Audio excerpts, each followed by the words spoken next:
Box office దగ్గర youth sensation Vijay Devarakonda నటించిన latest movie Kingdom మొదటి 2 రోజుల్లో సాలిడ్ రికవరీని సాధించగా మూడవ రోజు కూడా శనివారం అడ్వాంటేజ్ లభించడంతో అన్ని చోట్ల మంచి జోరును చూపించి రికవరీ వైజ్ మరింత జోరును దక్కించుకుంది. తెలుగు రాష్ట్రాలలో రెండవ రోజుకు ఏ మాత్రం తీసిపోని విధంగా దుమ్ము లేపిన ఈ సినిమా ఇప్పుడు 4వ రోజున బాక్సాఫీస్ దగ్గర సండే అడ్వాంటేజ్ లభించడంతో రెండవ రోజు మూడవ రోజులతో పోల్చితే ఏ మాత్రం తీసిపోని రేంజ్ లో మంచి ట్రెండ్ ను చూపెడుతూ ఉంది.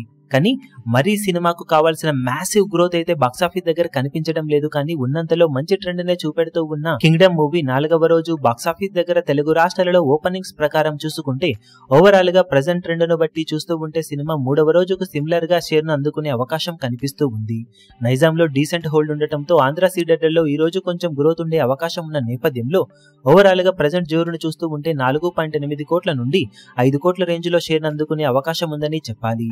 ఈవినింగ్ అండ్ నైట్ షోలలో ఆఫ్లైన్ టికెట్ సేల్స్ లెక్కలను బట్టి సినిమా 5 కోట్లు ఆపైన షేర్ ను మరోసారి అందుకునే అవకాశం ఉంటుంది. ఇక కర్ణాటక రెస్ట్ ఆఫ్ ఇండియాలలో పర్వాలేదనిపిస్తున్న ఈ సినిమా ఓవర్సీస్ లో ఈ రోజు లిటిల్ డ్రాప్స్ అయితే సొంతం చేసుకుందని చెప్పవచ్చు. దాంతో వరల్డ్ వైడ్ గా సినిమా మరోసారి బాక్సాఫీస్ దగ్గర ఇప్పుడు 6 కోట్ల రేంజ్ లో షేర్ అందుకునే అవకాశం ఉండగా ఫైనల్ ఆఫ్లైన్ టికెట్ సేల్స్ లెక్కలు బాగుంటే 6.5 కోట్ల వరకు వెళ్లే అవకాశం ఉంది. మరి బాక్సాఫీస్ దగ్గర మొత్తం మీద 4వ రోజు ఎండ్ అయ్యే టైం కి ఇదే రేంజ్ లో ట్రెండ్ ను చూపెడుతుందా లేక ఇంతకన్నా మించి ఏమైనా జోరును సినిమా చూపించగలుగుతుందో చూడాలి. ఈ వీడియో మీకు నచ్చినట్లయితే లైక్ చేయండి, షేర్ చేయండి, ఛానల్ ను సబ్స్క్రైబ్ చేయడం మాత్రం మరవకండి. ఏ చిన్న అప్డేట్ ను మిస్ అవ్వకూడదు అనుకుంటే బెల్ ఐకాన్ ను ప్రెస్ చేయండి.